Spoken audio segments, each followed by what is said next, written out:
तो गाइस स्वागत है आपका लेट्स क्रैक इट विद विषय गुप्ता के यूट्यूब चैनल पर। गाइस इस वीडियो को पूरा देखिएगा, अंत तक जरूर देखिएगा, सभी चीज़ें इसमें समझाई गई हैं। बहुत इंपॉर्टेंट वीडियो है तो आप इसको जरूर से जरूर देखिएगा, अंत तक जरूर देखिएगा। वीडियो को लाइक भी कीजिएगा, शेयर भी कीजिएगा। और अगर आपके मन में विचार आता है कुछ इस वीडियो के बारे में तो उसके बारे में आप कमेंट सेक्शन में कमेंट करके जरूर से जरूर बताइएगा। चैनल को सब्सक्राइब जरूर कर दीजिएगा और वीडियो को लाइक कर देना। फ्री टेलीग्राम चैनल भी है जिसका लिंक वीडियो के डिस्क्रिप्शन में है, तो उसको भी जरूर से जरूर ज्वाइन कर लीजिएगा। तो गाइज़ ये फ्री टेलीग्राम चैनल है लेट्स क्रैक इट विद विषय गुप्ता के नाम से। यही चैनल आपको इसी चैनल का लिंक आपको हर वीडियो के डिस्क्रिप्शन में मिलेगा, तो ज़रूर से ज़रूर देखिएगा और इस चैनल को सब्सक्राइब ज़रूर से ज़रूर कर लीजिएगा। तो गाइज़ स्वागत है आपका लेट्स क्रैक इट विद विषय गुप्ता के यूट्यूब चैनल पर और हम पढ़ने जा रहे हैं 5 मार्च के डेली करंट अफेयर्स। बहुत इंपॉर्टेंट करंट अफेयर्स हैं, चाहे आप यूपीएससी के एग्जाम की तैयारी कर रहे हैं, उत्तराखंड पीसीएस की कर रहे हैं, यूपी पीसीएस की कर रहे हैं, किसी भी एग्जाम की आप तैयारी कर रहे हैं, सभी के लिए बहुत बहुत ज़्यादा इंपॉर्टेंट करंट अफेयर्स हैं। तो आप इनको अंत तक देखते चलिएगा। कोई भी आपको डाउट आता है, आपका फीडबैक है, सेशन है, तो कमेंट सेक्शन में कमेंट करके जरूर बताइएगा। साथ साथ बताना चाहूँगा गाइस कि लोअर पीसीएस के एग्जाम के लिए, अपर पीसीएस के एग्जाम के लिए, आरओ के लिए, एफआरओ के लिए, सभी एग्जाम्स के लिए फुल प्रिपरेशन ग्रुप चल रहा है, तो आप उसको ज्वाइन कर सकते हैं। इन करंट अफेयर्स की पीडीएफ्स को आप रेगुलर बेसिस पे ले सकते हैं और डेली एमसीक्यू प्रैक्टिस का पेड ग्रुप चल रहा है, आप उसको भी ज्वाइन कर सकते हैं। इन सबको ज्वाइन करने के लिए आप 7665804421 पर कॉल या मैसेज कर सकते हैं। चलिए स्टार्ट करते हैं। सबसे पहले GS1 से न्यूज़ आ रही है कि एक सिंगर है नितिन दुबे, उनको छत्तीसगढ़ रत्न अवार्ड से सम्मानित किया गया है। उनको छत्तीसगढ़ रत्न अवार्ड जो है वो दिया गया है। तो सिंगर, कंपोजर हैं और एक्टर रहे हैं नितिन दुबे। उनको फेलिसिटेट किया गया है 13th रंगझंझर सिने अवार्ड, जो कि ऑर्गेनाइज करता है कौन? छत्तीसगढ़ फिल्म एसोसिएशन, फरवरी 12 में। उनको अवार्ड दिया गया है Chhattisgarh Ratna for his contribution to the field of art and for raising the honour of Chhattisgarh. की छत्तीसगढ़ का जो आर्ट है और उसका जो ऑनर है, सम्मान है, उसको बढ़ावा देने के लिए उनको अवार्ड दिया गया है। He also received the award for the best male playback singer. तो बेस्ट मेल प्लेबैक सिंगर का अवार्ड उनको दिया गया है किस गाने के लिए? कात्यायन रूप निखारे चांदनी, ऐसे करके एक सॉन्ग है, तो उसके लिए जो मूवी है मिस्टर मजनू, तो इस मूवी के लिए उनको अवार्ड दिया गया है। तो ये आपको दोनों चीज़ें ध्यान रखनी है कि नितिन दुबे जो हैं अभी हाल ही न्यूज़ में रहे हैं। क्यों न्यूज़ में रहे हैं? क्योंकि उनको छत्तीसगढ़ रत्न का अवार्ड दिया गया है, फिल्म इंडस्ट्री से बिलोंग करते हैं। अब कहा जा रहा है कि दक्षिणी राज्यों में टबैको यूज़र्स यानी कि तंबाकू का इस्तेमाल करने वाले, तंबाकू को कंज्यूम करने वाले जो लोग हैं वो कम हैं उत्तर भारत के मुकाबले। नॉर्थ ईस्टर्न स्टेट्स जो हैं भारत के, पूर्वोत्तर अगर हम देखें जो राज्य हैं, उत्तरी पूर्व के जो राज्य हैं, वहाँ पे कंजम्पशन जो है तंबाकू का अमंग मेन में, चाहे वो स्मोकेबल फॉर्म में हो, स्मोकेबल का मतलब हो गया जैसे कि हम बीड़ी पी रहे हैं या सिगरेट पी रहे हैं, और च्यूएबल फॉर्म्स में हो, च्यूएबल का मतलब हो गया तंबाकू चबाने का जो फॉर्म होता है, was higher than the rest of India. यानी 2019 से 2021 का सर्वे किया गया तो पाया गया कि नॉर्थ ईस्ट स्टेट्स में पूरे भारत के मुकाबले सबसे ज़्यादा जो तंबाकू चबाया जाता है या बीड़ी या सिगरेट पी जाती है वो नॉर्थ ईस्ट के राज्यों में पी जाती है। If only the smokable forms were consider, अगर हम सिर्फ स्मोकेबल फॉर्म्स को कंसिडर करें यानी कि बीड़ी सिगरेट को कंसिडर करें, तो शेयर कहाँ पे हाई है? नॉर्थर्न स्टेट्स में है, हिमाचल प्रदेश में, उत्तराखंड के अंदर, हरियाणा में, जम्मू कश्मीर यूनियन टेरिटरी में, और जो वेस्ट बंगाल का राज्य है वहाँ पर ही प्रॉब्लम है। और अगर सिर्फ च्यूएबल फॉर्म्स देखें यानी कि जहाँ पर गुटखा वगैरह ज़्यादा खाया जाता है, तो वो झारखंड, बिहार और उड़ीसा है, वहाँ पे यूपी है, एमपी है और गुजरात है। तो यहाँ पे सिगरेट्स वगैरह कम पी जाती हैं, चबाने वाला तंबाकू होता है वो ज़्यादा खाया जाता है। सदर्न स्टेट्स की बात करें, दक्षिणी राज्यों की बात करें, तो वहाँ पे दोनों ही तरह का तंबाकू का कंजम्पशन का जो शेयर है वो कम है। ना तो वहाँ पे ज़्यादा बीड़ी या सिगरेट पी जाती और ना ही वहाँ पे चबाने वाला तंबाकू चबाया जाता है। However among those who smoked, the share of those who consume more than 5 sticks a day was much higher in many southern states. अब सदर्न स्टेट्स में प्रॉब्लम क्या है कि पहली बात तो ये है कि लोग वहाँ पे कम स्मोक करते हैं, लेकिन अगर वहाँ पे कोई स्मोकिंग कर रहा है तो इस बात की प्रोबेबिलिटी बहुत ज़्यादा है कि वो एक दिन में 5 सिगरेट से ज़्यादा पीता होगा, यानी कि बहुत ज़्यादा सिगरेट्स का कंजम्पशन वहाँ पे वो करता है, तो ये चीज़ कही जाती है। So while smokers were fewer in the south, those who smoked did so heavily, यानी कि जो स्मोकर्स हैं वो साउथ में कम हैं, लेकिन जो स्मोकिंग करते हैं वो बहुत ज़्यादा स्मोकिंग करते हैं। एक तरह से चेन स्मोकर आप मान सकते हैं, उस तरह से बिहेव करते हैं। फिर उड़ीसा के जजपुर में 1300 साल पुराना बुद्धिस्ट स्तूपा मिला है, तो ये इंपॉर्टेंट न्यूज़ है। Archaeological survey of India stumbled upon a 1300-year-old stupa right in the middle of a mining site. एक माइनिंग साइट चल रही थी वहाँ पे, माइन थी वहाँ पे, तो वहाँ पर ये मिला है। जब उस खदान में खुदाई की गई उड़ीसा के जजपुर ज़िले में, जहाँ पे खोंडालाइट स्टोन्स की सप्लाई की गई for the beautification project around the 12th century Shri Jagannath temple in Puri. तो आर्कियोलॉजिकल एसेट जो है वो कहाँ पे पाया गया है? पाराभादी में पाया गया है, जो कि सिचुएटेड है नियर ललितागिरी, जो कि अपना में एक मेजर बुद्धिस्ट कॉम्प्लेक्स है, having a large number of stupas और मोनेस्ट्रीज। फिर आता है after discovery of the Buddhist stupa from the mining site, ASI ने इंटरवीन करा, उड़ीसा गवर्नमेंट से कहा कि वहाँ पर आप माइनिंग को रोकें। तो Orissa mineral corporation, Orissa mining corporation ने भी वहाँ पे माइन को बंद करवा दिया और उस माइन की जगह पे एएसआई ने टेक ओवर कर लिया है, आर्कियोलॉजिकल सर्वे ऑफ इंडिया ने। The newly discovered stupa was possibly disfigured in an earlier period. अब कहा माना जा रहा है कि वो थोड़ा सा वो डिसफिगर हो रखा है, तो पुराने समय में वो डिसफिगर हुआ होगा। ASI would now attempt to fully retrieve the structure's archaeological heritage, restore to its original form, and undertake protection of the site. Next GS2 से बहुत इंपॉर्टेंट न्यूज़ आ रही है मेंस्ट्रुअल लीव की। अब एक ये बहुत ही ज्वलंत मुद्दा है जो न्यूज़ में चल रहा है। तो कुछ लोगों का, कुछ राइट्स एक्टिविस्ट ग्रुप्स का ये कहना है कि महिलाओं को जिस टाइम पे उनका मंथ में, हर मंथ में जो मेंस्ट्रुअल पीरियड चलता है उस टाइम पे उनको छुट्टी मिलनी चाहिए 2 या 3 दिन की। अब कुछ लोग इसमें 4 दिन कहते हैं, कुछ लोग कहते हैं जो फर्स्ट 2 डेज होते हैं उसकी छुट्टी मिलनी चाहिए। तो ये अलग अलग तरह की छुट्टी की बात करते हैं।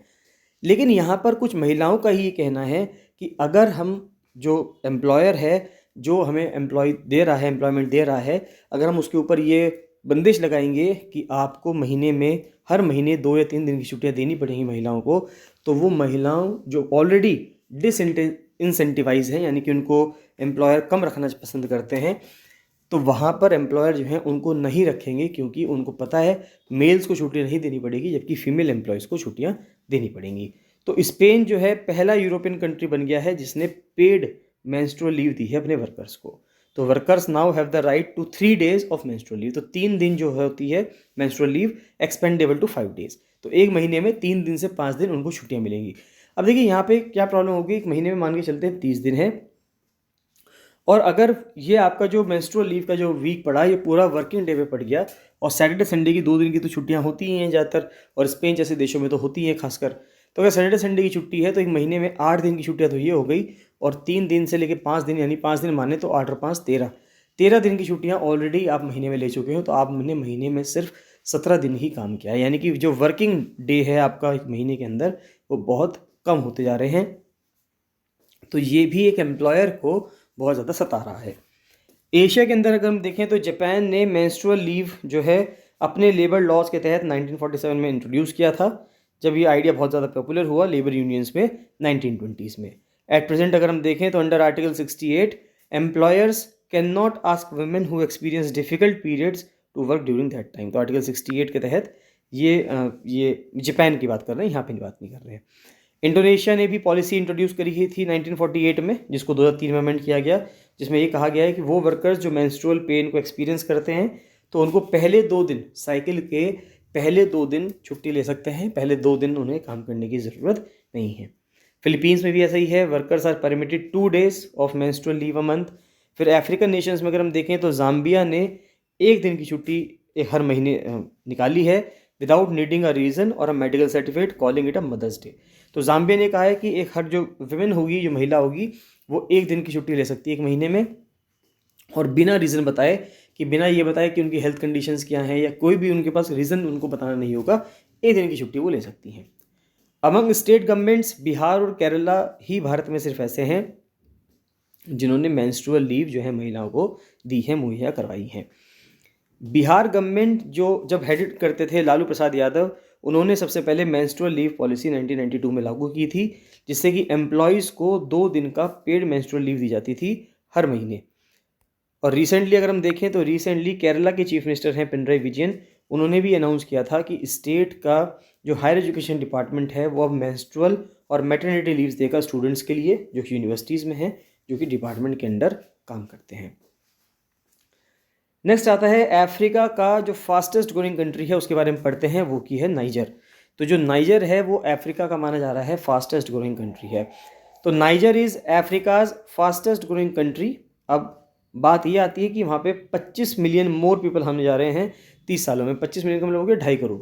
अब 2.5 करोड़ और ज़्यादा लोग होने जा रहे हैं अगले 30 सालों में। अपने आप में एक लैंडलॉक्ड कंट्री है, और सबसे बड़ी बात क्या है, एक सूखे रेगिस्तान सहारा डेजर्ट का जो साहिल रीजन है अफ्रीका का, उसमें है। अब दिक्कत ये आती है कि 25 मिलियन लोगों को वो खाना कैसे खिलाएगा। It currently ranks 115th out of 121 countries on the global hunger index. तो जो वैश्विक भूख सूचकांक है उसमें बहुत पीछे है नाइजर देश। And the number of people not getting enough to eat has increase from about 13% in 2014 to 20% in 2022। और वो जनता नाइजर की जिसको प्राप्त खाना नहीं मिलता है वो 2014 में 13% हुआ करता था, जो कि बढ़कर 20% पहुंच गया है 2022 में। Things could deteriorate even further as Niger confronts a perfect storm. Country has one of the highest population growth rate in the world. अब बात यह है कि नाइजर की सबसे ज़्यादा पॉपुलेशन ग्रोथ रेट है पूरी दुनिया में, with few science of slowing down.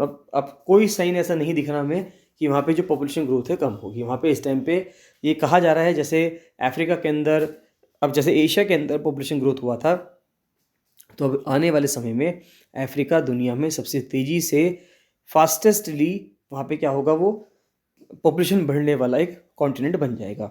उसकी जो फर्टिलिटी रेट है एवरेज 7 चिल्ड्रन है पर विमेन। अब देखिए भारत में हम लेस देन 2.1 आ चुके हैं, एशिया भी लगभग इसी तर्ज पर पहुँच चुका है पूरा एशिया, और हम अफ्रीका के नाइजर की बात कर रहे हैं, वहाँ पे प्रति महिला 7 बच्चे पैदा किए जा रहे हैं ऑन एन एवरेज। तो ये दुनिया में सबसे ज़्यादा हाईएस्ट है, इससे ऊपर नहीं है। Added to this most of the country is infertile, और पूरा देश जो है लगभग नाइजीरिया का इनफर्टाइल है, सारा रेगिस्तान ही तो है। 2/3 जो है एरिया का वो सहारा डेजर्ट के अंदर लाई करता है, जिसके वजह से वहाँ पे जो पैदावार है वो ना के बराबर है। Most of the country's agricultural land lies in a narrow band close to the Nigerian border. जो नाइजीरिया के साथ इसका बॉर्डर लगता है साउथ में, और वो धीरे धीरे उसको भी रेगिस्तान जो है क्या कर रहा है, एनक्रोच कर रहा है। Niger population also has among the lowest human capital indexes. तो ह्यूमन कैपिटल इंडेक्स में अगर हम देखें नाइजर की पॉपुलेशन का रेशो हमेशा नीचे रहेगा, क्योंकि वहाँ पे ना तो अच्छे से पढ़ाई है ना अच्छे से हेल्थ फैसिलिटी है, क्योंकि इतना समृद्ध देश अपने आप में नहीं है।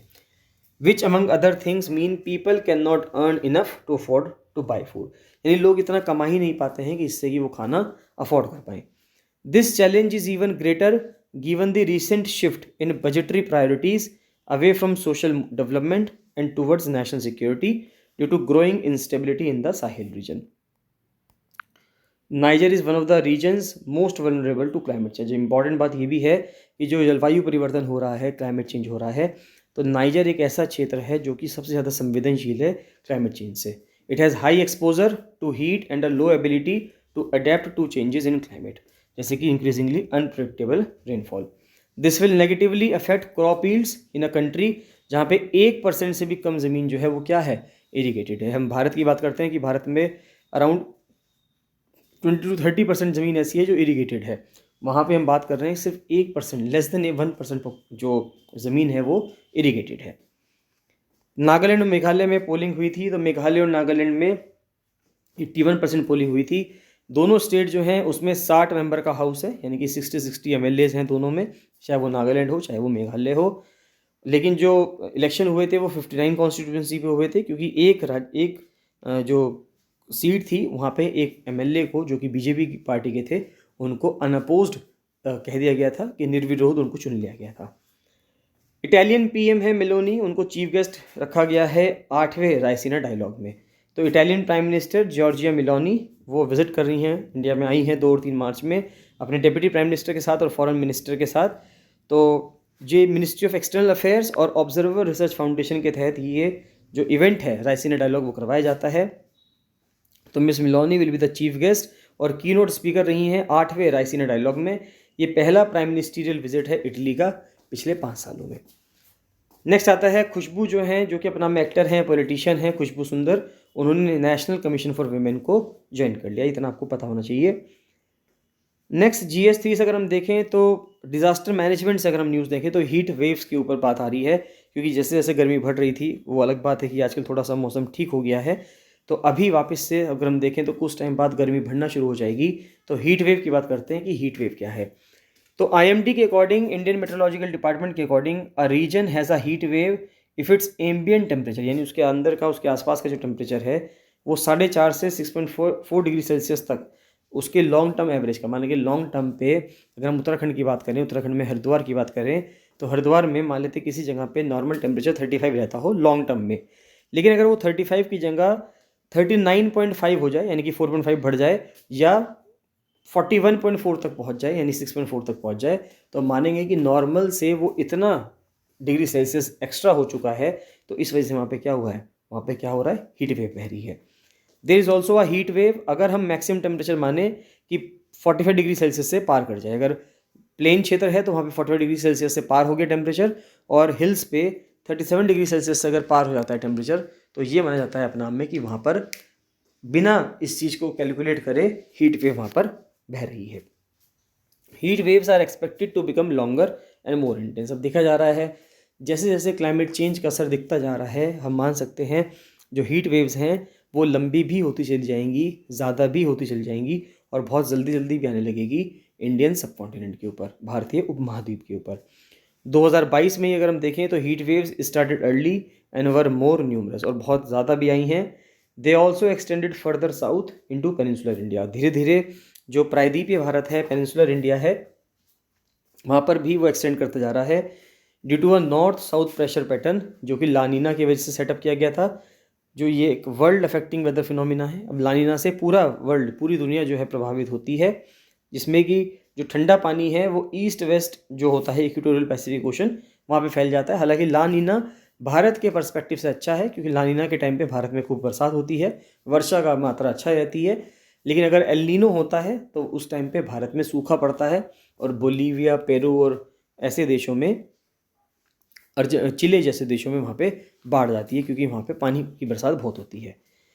पिछले 3 साल देखें तो पिछले 3 सालों में लानीना इवेंट रहा है, जिसको हम ट्रिपल डिप लानीना कह रहे हैं, जिसका प्रीकर्सर है ये 2023 का likely being an El Nino year. तो कहा जा रहा है कि 2023 जो है अपना में एल नीनो ईयर होगा। अगर एल नीनो ईयर होता है तो इससे बहुत खतरा है। एल नीनो एक कॉम्प्लीमेंट्री फिनोमिना है, is a complementary phenomena in which warmer water spreads east west. अब एल नीनो में गर्म पानी आ जाता है, तो गर्म पानी होने की वजह से पेरू में, बोलीविया में, वहाँ पे खूब बारिश होती है, पेरू बोलीविया में खूब बारिश होगी, लेकिन इंडिया कैसा रहेगा, इंडिया बिल्कुल सूखा रहेगा, यहाँ पे बारिश नहीं होगी। तो अब बात आती है कि हीट वेव्स होती कैसे हैं। तो heat waves are formed for one of two reasons, दो रीजंस की वजह से होती है। एक तो गर्म हवा कहीं और से आ रही है, या गर्म हवा वहीं पैदा हो रही है। अगर मान लेते हैं तपती हुई ज़मीन है तो गर्म हवा वहीं पे पैदा हो रही है, और अगर कोई ठंडी जगह थी तो वहाँ से हवा, या गर्म जगह, तो वहाँ पे जो हवा है वो ऊपर उठेगी, और जो गर्म हवा है वो वहाँ पे आ रही है। तो ये एक लोकल फिनोमिना है। जब air is warmed by higher land surface, temperature की ज़मीन का टेम्परेचर बढ़ गया तो उस वजह से उसके आसपास जो हवा थी वो भी गर्म हो गई, because the air shrinking down from above is compressed. Next आता है, अपीडा ने एक MOU साइन किया है लुलु हाइपर मार्केट के साथ, जिससे कि एक्सपोर्ट प्रमोशन किया जा सके मिलेट्स का GCC कंट्रीज़ में। In a move to harness export potential of millets to the GCC, जो अपीडा है वो वर्क करता है under ministry of commerce. Government of India has signed a MOU with Lulu hyper market limited liability on February 21। तो APEDA aims to promote millet products. तो APEDA जो है agriculture promotion जो है वो चाहती हैं कि मिलेट के जो प्रोडक्ट्स हैं, जो क्योंकि इंटरनेशनल ईयर ऑफ मिलेट्स भी डिक्लेयर किया गया है 2023 को भारत के कहने पे, तो मिलेट्स के जो प्रोडक्ट्स हैं उनको प्रमोशन किया जाए, और वो ऑपरेट्स करें जो शॉपिंग मॉल्स चल रहे हैं बहरीन के अंदर, Kuwait, Oman, Qatar, Saudi Arabia, UAE, Egypt, India और फार ईस्ट। अब कर्नाटका को कहा जा रहा है, कर्नाटका जो है रिन्यूएबल एनर्जी सप्लाई करने के लिए सबसे बेहतरीन, सबसे उम्दा एक राज्य है, ये रिपोर्ट का कहना है। तो Karnataka is currently the state with the best equipped power system. तो सबसे अच्छा जो पावर सिस्टम है वो कर्नाटक के पास है, जो कि ट्रांजिशन कर सकता है अपने इलेक्ट्रिसिटी सिस्टम को, किससे, जैव ईंधनों से चलने वाले, फॉसिल फ्यूल से चलने वाले से हम उसको कन्वर्ट कर सकते हैं किसमें, रिन्यूएबल एनर्जी में। तो इसके बाद कर्नाटक के बाद दूसरे नंबर पर आंध्र प्रदेश आता है, तीसरे नंबर पर गुजरात आता है। ये एक एनालिसिस है जो किसके द्वारा किया गया है, Institute for Energy Economics and Financial Analysis और एम्बर के द्वारा किया गया है, as part of its international obligations India has committed to generate about half of its electricity. तो भारत ने ये कहा है कि वो अपनी आधी बिजली नॉन फॉसिल फ्यूल सोर्सेज से बनाएगा और एमिशंस को जीडीपी के 45% तक कम कर देगा बाय 2030। तो भारत का लक्ष्य काफ़ी बड़ा है। सेंटर ने अप्रूव भी दे दिया है इंट्रा स्टेट ट्रांसमिशन सिस्टम को, ग्रीन एनर्जी कॉरिडोर फेज़ 2 को, जिसकी वजह से इंफ्रास्ट्रक्चर जो है इलेक्ट्रिसिटी जनरेशन का बिछाया जा रहा है 7 स्टेट्स में। कॉरिडोर की जो स्कीम है इसकी टोटल एस्टिमेटेड कॉस्ट है 12,000 करोड़ रुपए। इसमें 33% सेंट्रल फाइनेंशियल असिस्टेंस मिलेगा, बाकी राज्य सरकारें जो हैं वो देंगी। प्रीलिम्स के लिए कुछ फैक्ट्स देखें तो पहली ट्रेन सर्विस जो स्टार्ट हुई कोलकाता में 24 फरवरी 1873 में, जब एक हॉर्स ड्रॉन कैरिज यानी घोड़े के द्वारा पुल किया जाने वाला कैरिज था, वो शालदा से अर्मेनियन इंस्टीट्यूट तक चला था। पीएम ने अपलॉड किया है हेल्दी बेबी शो को। ये कैंपेन है जो ऑर्गेनाइज किया जा रहा है सिकंदराबाद पार्लियामेंट्री कॉन्स्टिट्यूंसी में। फिर एक मेडिसिनल प्लांट है जिसको कहा जा रहा है बोर्थोकेरा एस्मीज में। इसके अंदर एक कार्डियो प्रोटेक्टिव पोटेंशियल है, यानी कि जो दिल से रिलेटेड बीमारियां होती हैं उसको बचाने की क्षमता है। तो गार्सिनिया पेदुनकुलता एक मेडिसिनल प्लांट है जिसको बोर्थोकेरा कहा जाता है एस्मीज लैंग्वेज में। Traditionally forbidden for raw consumption, यानी कि रॉ कंजम्पशन के लिए, कच्चा चबाने के लिए इसको मना किया गया था, इसको नहीं खा सकते थे, लेकिन पाया गया है कि वो हार्ट की बीमारियों से बचाने के लिए बहुत ज़्यादा क्या है, उपयोगी है। नेक्स्ट आता है भारत सेलिब्रेट करता है नेशनल साइंस डे हर साल 28 फरवरी को। इस साल 1928 में जो भारत के सीवी रमन थे, उनको रमन इफेक्ट को प्रोड्यूस करने में, उनकी डिस्कवरी करने के लिए उनको नोबेल प्राइज़ दिया गया था फिजिक्स के अंदर। तो उसी के ऊपर कुछ क्वेश्चंस आते हैं, देखते हैं। तो जो डिस्कवरी है रमन इफेक्ट की इज क्रेडिटेड टू रमन, वो तो रमन के ऊपर है, सीवी रमन के ऊपर और के.एस. कृष्णन के ऊपर। लेकिन कौन से ऑस्ट्रियन फिजिसिस्ट थे जिन्होंने इस थ्योरी को 5 साल पहले ही प्रेडिक्ट कर लिया था? उनका नाम था एडोल्फ स्मिकल। नेक्स्ट आता है सेकंड क्वेश्चन। 1928 में 3 ग्रुप्स ने अनाउंस किया था सेम रमन इफेक्ट को 3 सब्सटेंसेज में, गैसेज, लिक्विड्स और क्रिस्टल्स में। Raman and Krishnan worked with liquids, Raman और कृष्णन लिक्विड्स के साथ काम कर रहे थे। तो वो डिस्कवर्स भी बताइए जिसने गैसेस में काम किया और क्रिस्टल्स में काम किया। तो क्रिस्टल्स पे काम किया गया है ग्रिगोरी लैंड्सबर्ग और लियोनिड मेंडलस्टेम के द्वारा, और जीन कैबेंस, पियरे ड्यूरे और वाई.एस. रोकार्ड के द्वारा काम किया इसी चीज़ में, गैसेस पे। फिर 6 मई 1928 में रमन के एक स्टूडेंट थे, उन्होंने एक जर्नल के अंदर एक आर्टिकल पब्लिश किया और पहली बार उन्होंने इस शब्द का इस्तेमाल किया रमन इफेक्ट का, जो कि आज हम करते हैं। तो ये स्टूडेंट कौन थे? इन स्टूडेंट का नाम था एल.ए. रामदास। इंडिया ऑब्जर्व करता है नेशनल साइंस डे 1987 के बाद से। तो किसका आइडिया था ये कि 28 फरवरी को नेशनल साइंस डे मनाना चाहिए? तो नरेंद्र कुमार सहगल का ये आइडिया था।